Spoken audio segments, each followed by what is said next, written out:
What up, guys? Your boy Quake back with a brand new episode of the Diverse Mentality Podcast, number 299.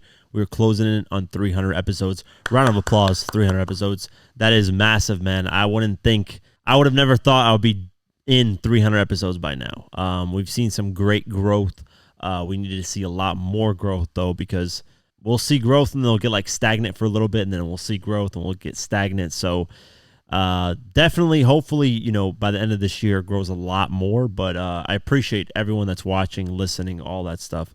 It means the world to me. And of course, powered by the one and only Golden Eagle Energy Drink. Get your Golden Eagle Energy Drinks at drinkgoldeneagle.com/DMP. They've sponsored all season 4 of the podcast, so please show them love for showing us love. That's drinkgoldeneagle.com/DMP.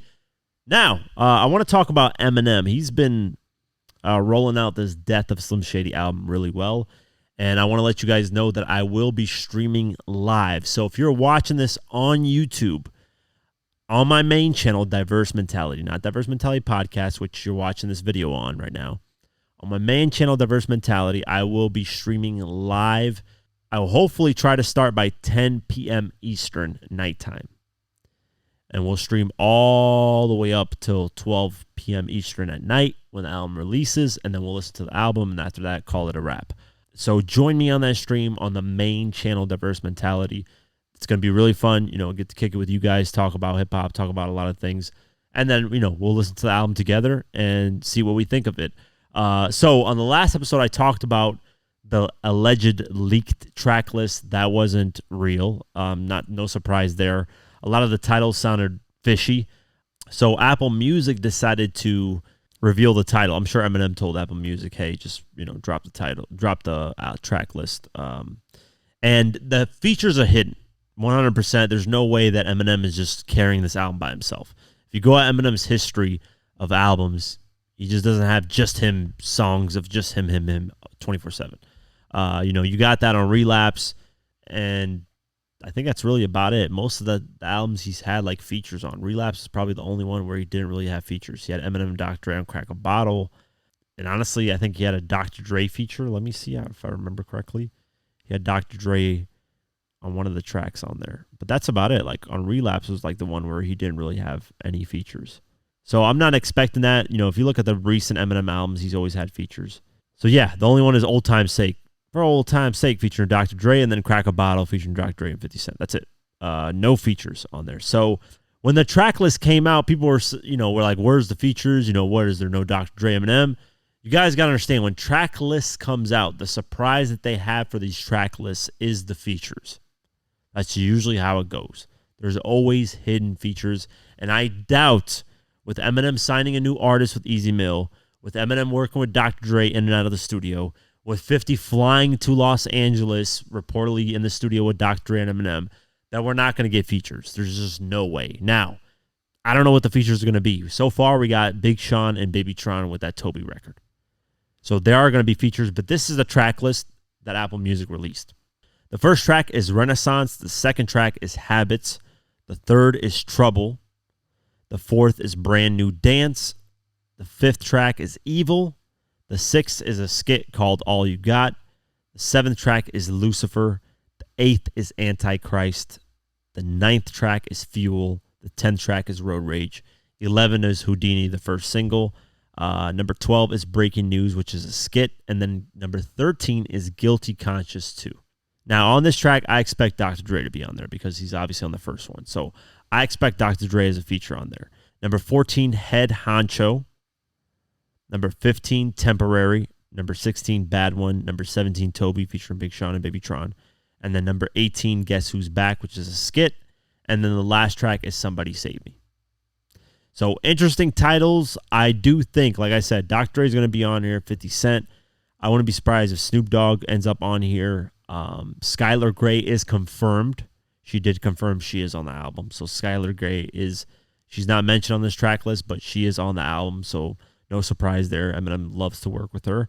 I wouldn't be surprised if J. Cole is on the album because, J. Cole has bigged up Eminem. Eminem has bigged up J. Cole, especially on the recent Doomsday part 2 that he did, that Eminem did, where he just dissing Benzino, and then at the end, I've been at the level of J. Cole, been it, so I think J. Cole might be on this album in one way or another. I don't know. Maybe.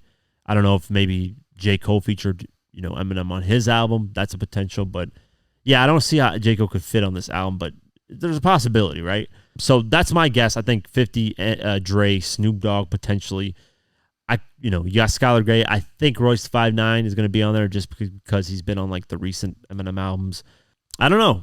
That's it. Obviously you got Big Sean and Baby Tron. Maybe there's more Detroit love on here. I don't know. So we'll keep our eyes posted. But I love the rollouts. He did the Hawk Tour, that trending girl that literally is getting her own TV show and getting millions of dollars for literally doing nothing but just saying something that went viral. So Eminem did that, played on that with one of the trailers for the album. So, yeah, join my stream. We're going to enjoy the album together. And I've decided that I'm going to, if you don't follow me on Twitter, follow me at Quake GW on Twitter, a.k.a. X, whatever you want to call it. I will host my first ever Twitter Spaces. If you don't know what Twitter Spaces is, it's kind of like a live group chat where, like, somebody can be the host and then they can invite people to chat with them on the platform. So I want to first start it with Eminem's album. So I want to talk about, just what do you guys think of the album? So after the album releases, we do the live stream. Maybe Friday night. I don't know 100% because I got some obligations Friday night. Or Saturday night, I will host a Twitter Spaces. So join me on there at QuakeGW on Twitter, and we'll talk about Eminem's album. And then whatever else people want to talk about, I'm down to talk about. So, yeah. Let's get into the news. Young Thug's attorney files a second motion to recuse the judge. Let's go over the article. Young Thug's attorney has now filed a second motion to dismiss Judge Earl Granville from the presiding over the rapper's ongoing RICO trial. Atlanta Journal-Constitution writer Joseph Papp shared the official filing to X on Tuesday, July 9th.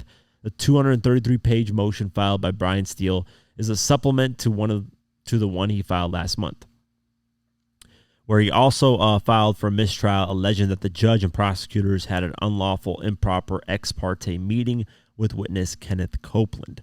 In the new document, Steele notes that Judge Rachel Cruz should be rescued from getting to decide whether Glanville can stay on the case because they contributed to each other's re-election campaigns.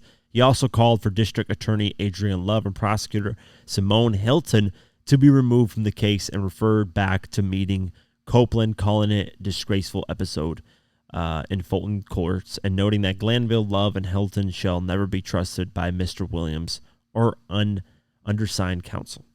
He added, the criminal justice system in Fulton County in the state of Georgia and in America has been attacked by the conduct of these three actors. In the court last month, Steele began rowing with the judge after he found out about the meeting. Basically they want that judge to get the fuck up out of there. So we'll see. We'll keep our eyes posted. Hopefully there's no retrial, man. That's going to take 90 million years. So maybe they decide to get rid of the judge and get somebody new. That would be cool, just so we can get this trial going, because the next one we talk about is one that's been going on since 2019. Yes, 2019. We're 5 years into this trial. It's ridiculous. So let's get into the next one. YNW's double murder case finally gets a new trial date after several delays. Yes, we're talking about somebody that got locked up in February of 2019. Had a mistrial. By the way, it took like 3-4 years to finally get a trial. When they did, it was a mistrial. And now they're trying to get a new date, and they finally got a new date. And who knows if this is going to stick. We might report 3 months from now that there's a new trial date. Let's go over the article. YNW Melly finally has a new trial date following several delays in bringing his double murder case to court. According to NBC Miami, the retrial is scheduled to begin on September 10th, 2025. We're talking a year and a couple months, man. Insane. While a pretrial meeting for Melly's separate witness tampering case will be held on December 5th. 25-year-old rapper stands accused of murdering two childhood friends, YNW Juvie and YNW Sack Chaser, in 2018, making it look like a drive-by shooting. While the judge made it clear the trial will begin on this date, Melly's side appears less certain, of course. His attorney, Raven Liberty, said in a statement, at this juncture, it is merely a date. We await a ruling from the 4th DCA, which is District Court of Appeal, on the suppression motions keeping out the text messages. Once the ruling comes back, Mr. Demons can demand a speedy trial. Melly's mother also commented, we are going to trust God on everything like we've been doing. We're going to see where it goes. It's all we can do. YNW Melly's retrial has been delayed by almost a year by the time it gets underway after the rapper was hit with a witness tampering charge stemming from allegations he conspired to stop a witness from testifying in court. The Florida native has been held in jail since his arrest in 2019 and will have spent over 6 years behind bars by the time the case reaches court again. Yeah, 6 years by the time, if they actually start in September 2025. I don't know, like I said 90 million times on this podcast, whether he did it or not, it's unfair to have somebody locked up who hasn't been guilty of anything for 6 years. Think about that. Imagine you were locked up, let's just say in your mind, or you felt like, hey, I'm not guilty, I didn't do this. Or let's just say you knew you weren't guilty, right? You got accused of something you never did, right? And you got locked up for 6 years waiting trial. Like, how would you feel? You'd be utterly pissed. You'd be furious because it's like I'm rotting in prison as an innocent person. Now, I don't know about YNW Melly, if he's innocent or not. I don't know the details of the case like that well. I don't know the details of the shooting or whatever happened. I don't. But guilty or not, staying in prison for that fucking long is a crime in itself. Where do our tax dollars go in America? It's ridiculous. All these years, so slow to get things going. But that's the update for it. So, yeah, we'll see what happens moving forward. The motherfucking game. Listen, man, first off, game, stop leaving me unseen when I send you direct messages on Instagram. For the love of God, I'm trying to get something going with you, but you just keep ignoring me. I don't appreciate it, all right? So just want to let you know that. Let's talk about some news. This is something from a sexual battery lawsuit that I reported on years ago, man. And when I reported on my YouTube channel, it did a lot of views, surprisingly, because whenever I do like these news clips, you really don't know what's going to move and what's not. Like, news is like the most random stuff ever. You can cover something and it flops and does 10,000 views, and then you cover the next thing and it does like 700,000 views in a day. It's really crazy. But I covered this game thing about him potentially, filing bankruptcy, whatever, because of that girl that, sued him for sexual battery and won. And she's owed a shit ton of money, and Game has just kind of ducked the situation and decided not to show up to court and just kind of been like, hey, I don't care about the situation because I never did it. Whatever. That's his take, right? So let's go over the article. There's something interesting that has developed from this lawsuit and judgment. The Game is on the verge of losing his property as part of a $7.1 million judgment against him in 2016 for sexual battery. According to court documents obtained and published by All Hip Hop on Monday, June 8th, Priscilla Rainey has served the Compton rapper as she seeks to seize his residence in Calabasas, California, to cover the aforementioned amount. Additionally, she has accused the 44-year-old MC of transferring the home deeds to his manager, Whack 100, in an attempt to block the move.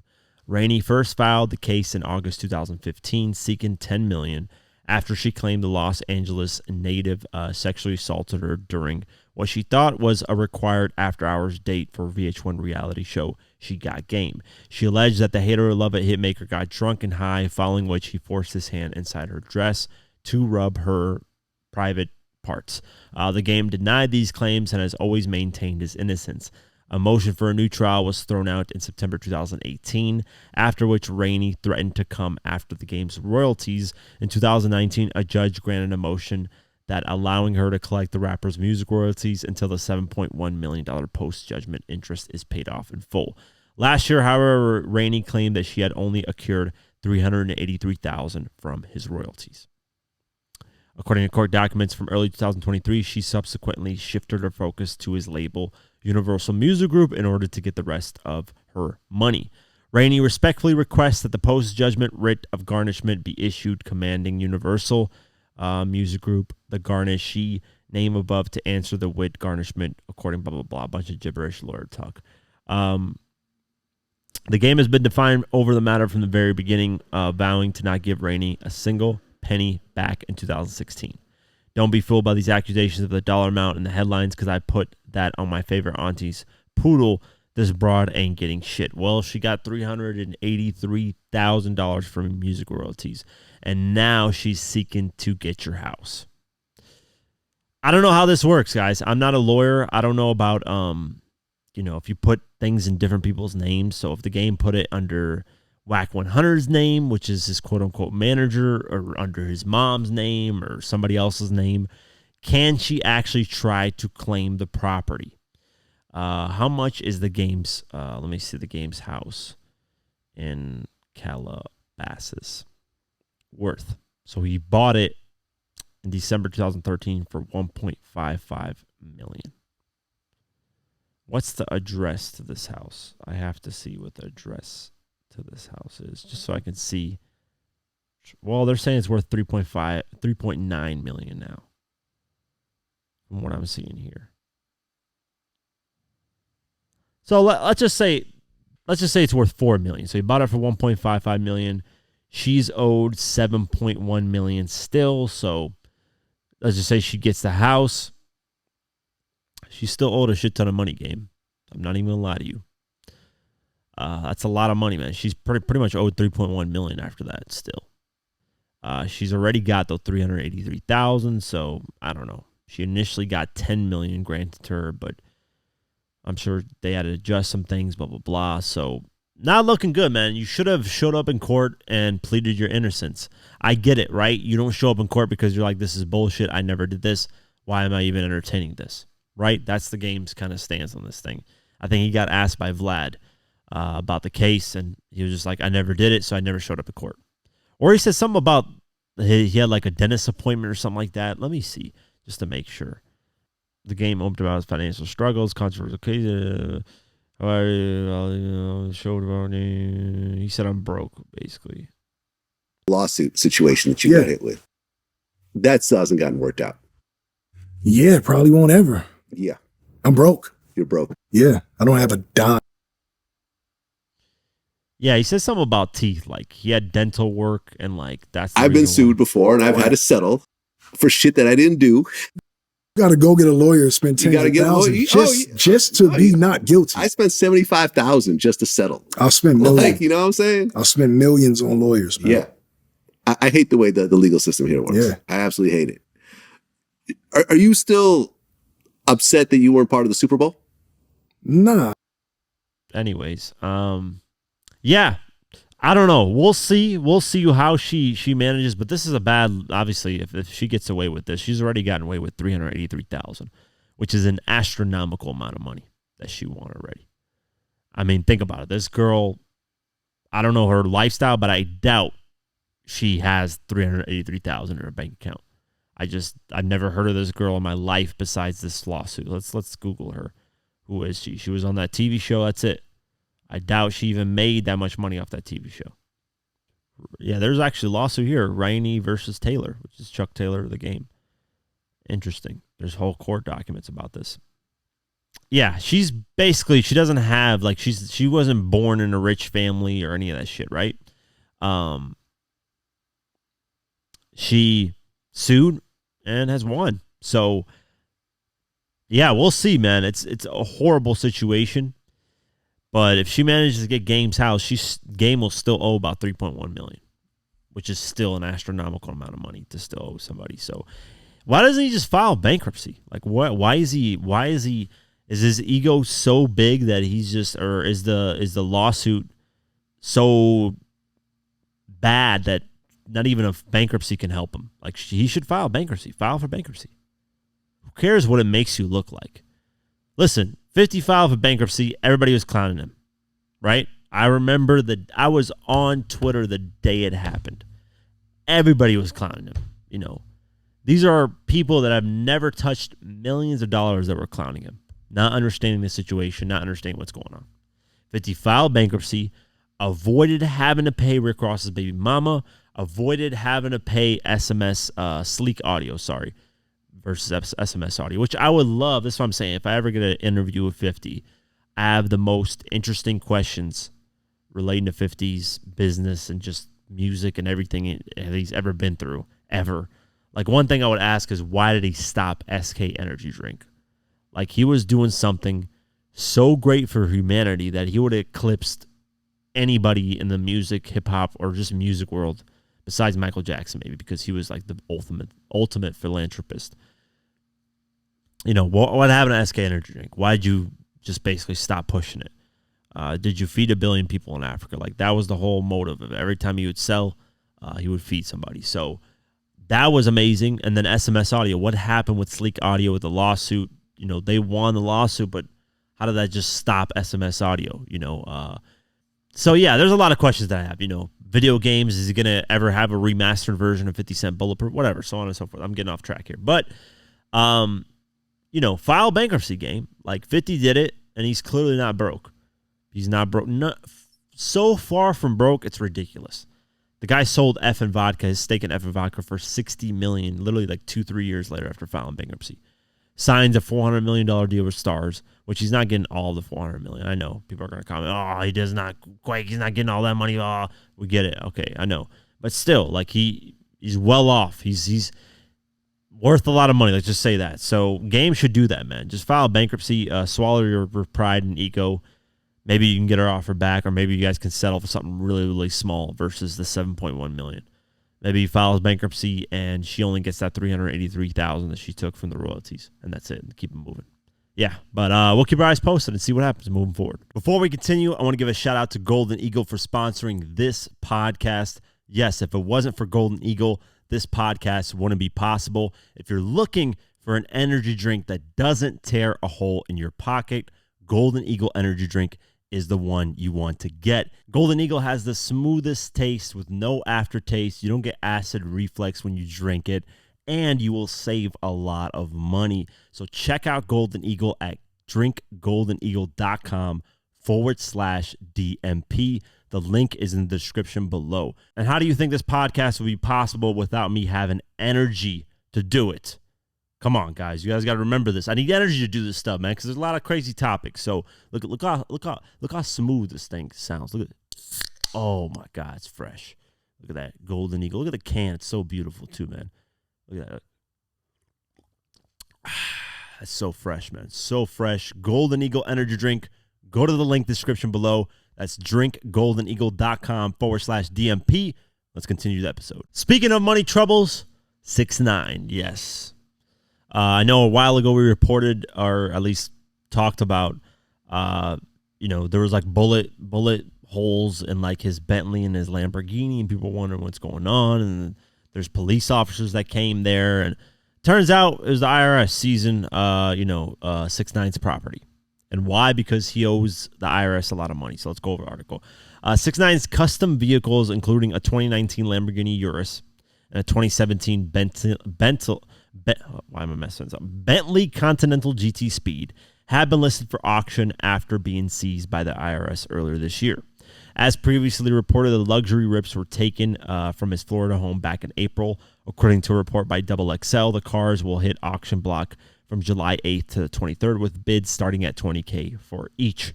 While the GSA website notes that the paint splatter on the cars is a custom paint job, it's actually a wrap and can be removed. According to TMZ, the rapper was not at home at the time of the raid in April, during which the IRS seized a number of his belongings in addition to the vehicles. About the raid, the rapper's attorney said, "We are assessing the situation and will issue a statement at the appropriate time." The IRS is currently collecting on a $10 million judgment filed against the embattled rapper by dancer Alexis Samberos back in 2023. A receiver was appointed on November 29th to make sure he would turn over his assets for potential sale to satisfy his debt. 6ix9ine is being held responsible for hitting Samberos in the head with a champagne bottle. As a result, a Florida jury awarded her $9.8 million in damages after the defendant didn't show up to see the same shit that the Game is going through. Didn't show up to his civil trial over the summer. Same shit. Game didn't show up. Why aren't you guys showing up? Do you guys not give two fucks about your money? Like, how simple is this? Show up, say I'm innocent, pretend like you give two fucks. Either 6ix9ine and Game are worth hundreds of millions of dollars that we don't know about, or they just don't care about protecting their money and their assets. Regardless, a 2019, because I know cars pretty well, a 2019 Lamborghini Urus probably goes for 180,000, maybe. Let me see if I'm right. Because I know my R8 goes for a lot more than Lamborghini Urus. Let's see. Let's just see what a 2019 one goes for. I'm curious. Could be wrong, could be right. I don't know. Maybe I don't know my cars. Maybe I do know my cars. I think I know my cars. I know my cars really well. I can tell the price point of a car. I can tell what the fuck, everything. I can tell, like, cars are just something that I know. I can tell if somebody's stunting with something that's whack. Oh, would you look at that? Would you just look at it? Let's go to the highest price just for the hell of it. The lowest mileage one. The lowest miles. One with the lowest miles of 2019 at 10,000 miles goes for 205,000. What I say? 180, 190. Now, if you go with the average miles, the average price, they're going for about 188,000 to maybe to the lowest price point of $165,000. That has 60,000 miles on that one, though. So let's go on the average. Average is about 180, so I called it about right. That's about the average on here that I'm seeing. $180,000. So they get 180. Bentley Continental GT. Let me make a guess on that. That's a 2017, right? I bet you Bentley Continental GT Speed, I'm going $140,000. I might be wrong. I might be, because I don't know Bentleys that well, so I might be totally wrong on that. But let's see. Let's see what a Bentley Continental GT 2017 goes for. I might even go for lower, honestly. Let's see. Guys, don't get fooled by these names, by the way. I'm just letting you guys know. Because a lot of people see Bentley and see Lamborghini and think these price points are really high. Oh, God. This thing's even worse than I thought. I said 150,000. I was way off. The highest priced one is $124,000. Yeah. So the average price I'm seeing here is about, the highest price one I see is 124. The average price I see is about 80, maybe 100,000. Yeah, about 100,000 average price. So I was totally wrong. I call 150,000 on that one. I don't really know Bentley Continentals that much, but I do know older models don't go for that much, guys. So when people see Bentleys and they see these Lamborghini Uruses and they don't know what year it's from, they think this guy's balling and rich and super. Like, granted, $100,000 car is an expensive car, no joke, or $180,000, obviously expensive. But know your cars, know how rare they are. That's what a lot of people don't know. A lot of Lamborghini Uruses aren't rare. You see them often. The problem with Lamborghini Uruses and buying a used one is people rape them. People use them as rental cars, and just people drive them to hell. And then if you buy a used one, you're probably going to get raped in them. The best way to tell if a car is going to hold its value and be something that is special, like, see, they'll see my Audi R8 and they'll see that's an Audi and be like, it's not that expensive of a car, right? And what I pay for my car, because it has Audi exclusive interior and it's a one of one, I pay $260,000 for a brand new. That's a 2023. That's the last year that they made the cars, by the way. Audi R8s are done. They're not making them anymore. That's why I bought it. That's the only reason I bought it, because trust me, right now interest rates on cars are astronomical. It would be the dumbest thing to buy a brand new car. Like, just don't do it. If you can avoid doing it right now, please avoid doing it. But yeah, I bought mine because it's my dream car, and there's nothing I could do. I either get it or I just never get it ever in my life again. Brand new, at least. Brand new, meaning 0 miles. Nobody's ever been in it. Straight from the factory, straight to you. And I ordered mine custom, so that's why I'm really, first off, mine's gonna, because of the custom thing, it's gonna hold its price a lot better. Now, will it ever stay $260,000? No, I'm sure right now it's probably $230,000 if I were to sell it, potentially. So let's go. Let me see what the price of a 2023 Audi R8 used. How many miles have mine? About like 2,000 miles on it. Let me see. Let's just see. 2,000 miles of a regular one, by the way. Mine's a custom one-on-one Audi exclusive, so we're not even going to factor that in. So I see one now with 2,000 miles. It's price point at $227,000. So, yeah, I haven't lost anything on this car. I don't think. By the way, $260 is with taxes and everything. The car's actual like MSRP is $242,000, but taxes are like $18,000. So you're looking at $260,000 with after taxes. So mine with being, that's why I got a one of one interior, because nobody has that interior. I custom ordered the inside of that everywhere. Every panel on that car was selected solely by me, and it was done in great taste. I didn't overdo it with the blue. I had black and blue in there with a little bit of silver stitching. Very cool. As you can tell, I love talking about cars. That's one of my other passions. But those cars, they probably are going to get maybe $250,000, $300,000. So that IRS owing of $9.8 million, that's nothing. That is nothing. They're not really going to make a lot of money from those cars, but it's something. You know, they're gonna try to seize anything that they can to get the money. And all this happened because it didn't show up in court like a moron, like the game. Same thing. Didn't show up to court. Doesn't care about his money. So yeah, we'll see what happens moving forward. But horrible look for 6ix9ine. And I don't know where the hell he's at. If he came back to America or if he's still in wherever the hell he went to, we'll see. But yeah, continuing on. This is interesting. BG has an issue with Turk. This is the Cash Money original OGs. And I don't know if they're doing this. Honestly, it seems like they're doing this to kind of create hype for the Cash Money Records reunion tour. That's the vibes I'm getting, but we'll go over the article. BG has further dampened fan excitement over the idea of a full Hot Boys reunion by downplaying Turk's role in the group. Appearing on the No Rap Cap podcast. What the fuck is this podcast? The former Cash Money rapper exposed indifference over the prospect of Turk reuniting with Lil Wayne, Juvenile himself for potential tour and album. Further throwing shade at the ex-groupmate BG, BG compared Turk to Destiny Child's Outkast LaToya Luckett. If you try to do a reunion without Weezy, it wouldn't work. If you try to do a reunion without Juvie, it wouldn't work. If you try to do a reunion without me, it wouldn't work. But come on, man. The guy like LaToya Luckett of the group, man. So he's talking about Turk.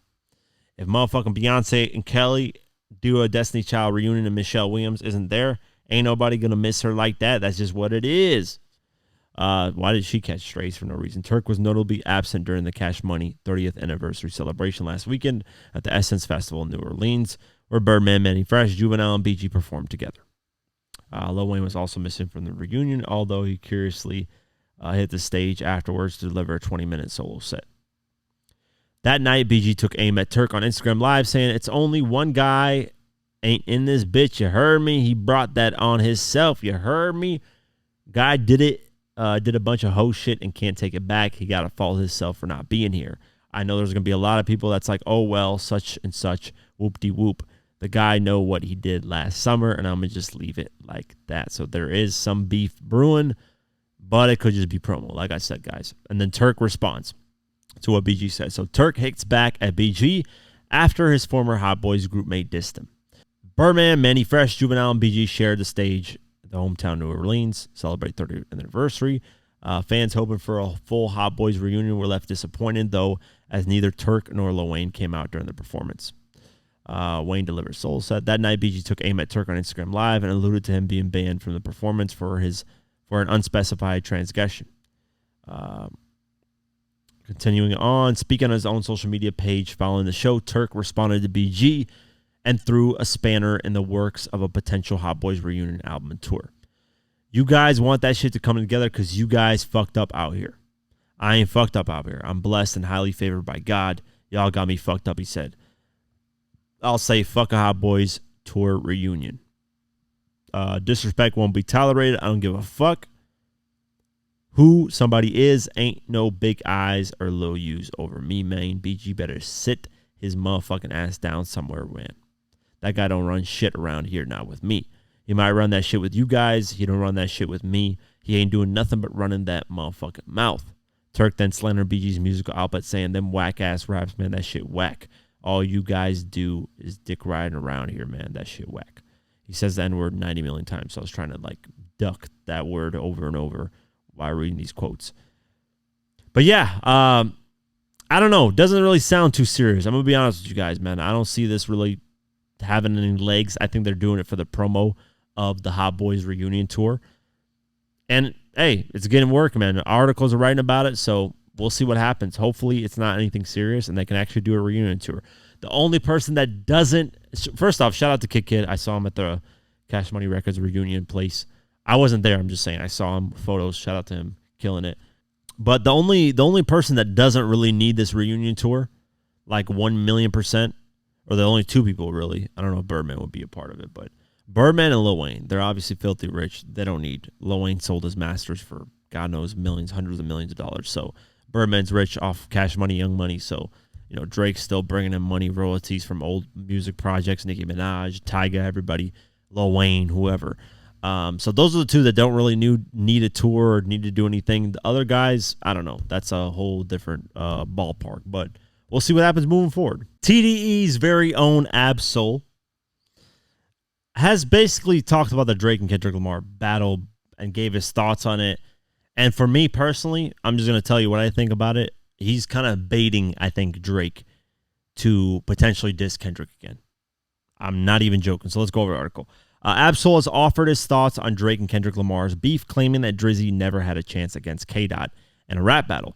The Top Dog Entertainment rapper took to X, formerly Twitter, on Tuesday, July 9th to weigh in on the Rap Titans rivalry now that the dust on the recent back and forth has settled. Soul began by reciting lyrics from Kendrick's 616 in LA diss song, writing, "God, my confession is yours, but who am I if I don't go to war? There's opportunity when living with loss. I discover myself when I fall short." He then said this was not a rap battle, it was a scripture. After a series of cryptic tweets, the Carson, California native addressed Drake directly. Although he doesn't believe he was ever a worthy opponent for Kendrick, lyrically speaking, Ab-Soul did back the Six God to redeem himself after taking a beating in the battle. "If Drake is the MC, I imagine he can be. Redemption is not off the table," he wrote before adding keyword MC. "But before my rant gets out of context, he could never fuck with the gang and them on some rap shit. That was never a question. We could still potentially match artistry, removing any obvious personal educated biases." I think this, when he said, "If Drake is the MC, I imagine he can be. Redemption is not off the table." I think that is a little, like throwing the little bait on the fish line and seeing if Drake decides to bite on it. Academics has reported that kind of Drake has moved on from the situation, which, hey, listen, I would move on from the situation if I was Drake, because you got a summer anthem that's about to potentially reach number one on the charts again because of the Not Like Us video, calling you a pedophile, blasting all over everywhere over the summer. Yeah, I would kind of not entertain it anymore after that point. I lost. That's just the reality of it. I don't know why any Drake stan feels any different. Not Like Us was just it. That's it. It's over. Unless Drake came out with a banger right after that, which he didn't. He dropped the Heart Part 6, which, by the way, has an amazing production. I feel bad for that beat going to waste over the Heart Part 6. But it's over. Like, it's done. The video is hard. Kendrick's got momentum. He's probably going to drop a song and drop an album after that. And that's it. But I think Ab-Soul is baiting Drake into potentially trying to get him to respond. But honestly, I think it's done. I think these two, what's going to happen is Kendrick's going to drop his album, Drake eventually is going to drop his album, and there's going to be subliminal shots between those albums. That's all that's going to happen. And who knows, maybe 2 years, 3 years from now, either they're going to start it back up over something, or they become friends again. That's it. That's all that's going to happen. It's either one of those two things, or they just do the Pusha T and Drake thing. Just consistently send subliminals and pretend like they don't care about each other's opinion, but they do. I don't think Pusha T does as much as Drake. I think Drake, when he knows he caught an L, I think it bothers him, so he'll consistently send subliminals. That's what's happened with the Pusha T thing. Pusha T cooked him. Everybody thinks Pusha T cooked him. At least anybody that's not a stan and delusional knows that Pusha T cooked him. And Drake still sends subliminals to this day. And Pusha T responds to subliminals. But if I was Pusha T, I wouldn't respond with subliminals, man. Just keep it moving. I won. It's over. The situation's done. But yeah, we'll see. We'll see what happens from here. I'm going to wait a little bit longer because I want to talk about the Drake and Kendrick battle. I really want to talk about it, but I want to wait a little bit longer, man. Let's see if there's anything that cooks up. There's apparently a Drake track that's dropping this Friday or this Thursday night, whatever, when we go on stream. Apparently it's a feature, so I don't know what's going to happen from that. But yeah, we'll see. Let's get into the Billboard Hot 100, the charts. Shabuzi, a bar song. So shout out to Jaquan. This is a sample from him. Obviously, everybody in the club get tips. That record, he's probably eating really good off this, man. That's what I'm saying. You got a hit record, maybe 20 years down the line, somebody's going to sample it, and boom, here we go. You get a rejuvenation of your song, and you get more money in your pocket. So I'm sure Jaquan is so happy that this song has taken off. And the song is a great record, man. It's a country track, but it's got the hip-hop kind of flair to it. So it's finally reached number one and well-deserved. And the reason why I say it's well-deserved is because it's been on the charts for 12 weeks. It slowly climbed up to number one, just like the old school songs would do. Back before streamings, there would be moments where songs would, they would chart 84. The next week they would go to 72. And the next week they would go to 57. And the next week they would go to 43, so on and so forth, and eventually reach number one. That's how songs used to chart in the past. It would take time to build those records up. Now with streaming, if you're hot enough and people care enough, they can get you number one immediately. But to me, that's not a real number one. I've always said it. If a song just skyrockets to number one as a debut and doesn't hold at least the top 10, that's my criteria. At least the top 10. It has to stay at least in the top 10. It can debut at number one and have this crazy hype, but if the next week if it just drops to like number 7, that's fine. It's still in the top 10. It still has interest. But if it goes from number 1 and drops to like number 17, 23, 30 something, it's not a real number 1. That's in my eyes, at least. But Shabuzi did it the old school way, built the record up, and number 1, man. Round of applause to him. Much love to him. That's the way to do it. Believe in your song. Believe in the fact that you got a hit. Push it. And here we are, number 1. So shout out to him. Unfortunately, I think next week Kendrick Lamar is going to take him over with Not Like Us because the music video is just doing astronomical numbers. You guys got to remember, Billboard Hot 100 is delayed about a week or about 5-6 days. You guys got to know it's for the last week of what happened on Billboard Hot 100. That's just how it goes. So, yeah, we'll see. We'll keep our eyes posted, but that's number 1, Shabuzi. Shout out to him. Post Malone, Morgan Wallen, I Had Some Help. Number 2, Kendrick Lamar, Not Like Us, stayed at number 3. Number 4, Espresso, Sabrina Carpenter. Number 5, $1 Million Baby, Tommy Richmond. Number 6, Please, Please, Please, Sabrina Carpenter. Number 7, Too Sweet, Hosier. Number 8, Beautiful Things, Benson Bone. Number 9, Lose Control, Teddy Swims. And number 10, Good Luck, Babe, Chappelle Roan. Going down the list, Like That, Future, Measure Boomin, Kendrick Lamar, number 14. Houdini, Eminem, number 16. It's going to be interesting to see where Toby got bit by a spider. But me, I'm going to go see where that ends up on the charts. Wannabe, Glorilla, Megan Thee Stallion, number 22. That's going up the charts. Whiskey, Moneybagg Yo, and Morgan Wallen, number 23. That's gone down just by a little bit. Glorilla, TGIF, number 28. That's going up the charts a lot. That's probably because of TikTok. Yeah, Glorilla, number 31. By the way, Yo Gotti's label CMG has 1, 2, 3, 4 artists. Well, not 4 artists, but 4 songs from 2 artists in the top 40. So shout out to Yo Gotti, man. CMG is pushing as a label. You got Glorilla and Moneybagg Yo, both from Yo Gotti's label in the charts doing their thing. Great, man. Yo Gotti's run his label like a boss. Get It Sexy, Sexy Red, number 40. Central C, Band for Band, and Lil Baby, number 46. Going down the list, Euphoria, Kendrick Lamar, number 54. Type Shit, Future, Measure Boomin, number 58. 101 and Gunna, number 61. Mustard, Travis Scott, Parking Lot, number 75. Woke Up with the Broccoli. Sorry, that song's been stuck in my head, the Kendrick Lamar. Eminem, Big Sean, and Babytron, Toby debuted at number 95. I think it's because it dropped. Did it drop on a Friday? It didn't drop like on a full, or when did the song drop? It dropped like on a Tuesday or some shit. I don't know. That's a weird debut, but I guess it debuted at number 95. That is a horrible debut for a song, but I don't know. Yeah, maybe because the release date was something was off about it, if I remember correctly. But we'll see next week what happens with the track. But yeah, that's it for today's episode of the Diverse Mentality Podcast. Of course, powered by the one and only Golden Eagle Energy Drink. Get your Golden Eagle Energy Drinks at drinkgoldeneagle.com/DMP. They sponsored all season 4 of the podcast, so that's drinkgoldeneagle.com/DMP. Support them for supporting us. Of course, join me on the live stream, Diverse Mentality, Eminem's album.